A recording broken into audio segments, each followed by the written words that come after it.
សង្សារស្នេហាកើតតាម Facebook យូរជួបមុខយូរហើយគ្នាបងអូនស្រឡាញ់គ្នាណាស់ពុំយើងរៀបចំគុំរងអីនួនអូបងខំបងរៀបការឆាប់តែតងយូរតែអូនធ្វើឲ្យបងសែនឆ្អែតមួយពោព្រេចភ្នែកអូនហ៊ានក្បត់ពាក្យសំដី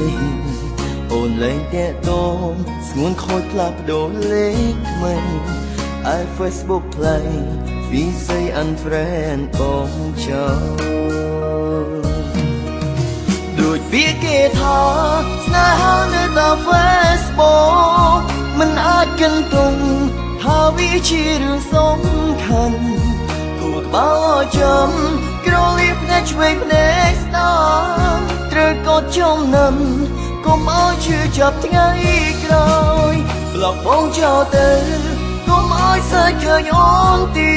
តពេលនឹងប្រហែលអូនមានសងសារថ្មីហើយ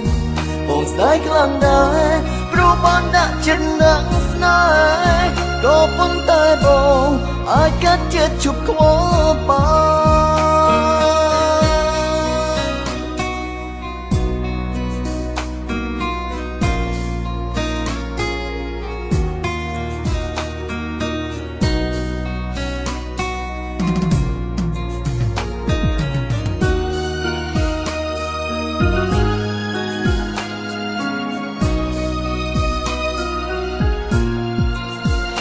ជាសង្សារស្នេហាកើតតាម Facebook យូរជួបមុខយូរហើយគ្នាបងអូនស្រឡាញ់គ្នាណាស់ពុំយើងរៀបចំគុំរងអីនួនអូបងខំបងរៀបការឆាប់តែតងយូរតែអូនធ្វើឲ្យបងសែនឆ្អែតមួយពោព្រេចភ្នែកអូនហ៊ានក្បត់ពាក្យសំដីអូនលែងតែតងស្ងួនខូចផ្លាស់ប្ដូរលេខថ្មី Facebook ផ្លៃពីស័យ unfriend បងចោលដូចពាក្យគេថាស្នេហានៅតាម Facebook មិនអាចគិនទងថាវាជារឿងសំខាន់គួរក្បាលចាំក្រលៀបថ្ងៃឆ្វេងភ្នែកស្ដាំត្រូវកត់ចំណាំកុំឲ្យជឿចាប់ថ្ងៃក្រោយប្លុកបងចោលទៅកុំឲ្យសើចឃើញអូនទៀតពេលនឹងប្រហែលអូនមានសងសារថ្មីហើយបងស្ដាយខ្លាំងដែរព្រោះបានដាក់ចិត្តនឹងស្នេហ៍ក៏ប៉ុន្តែបងអាចកាត់ចិត្តជប់ខ្វល់បានដូចពាក្យគេថាស្នេហានៅតាម Facebook មិនអាចគិនទងថាវាជារឿងសំខាន់គួរក្បាលចាំ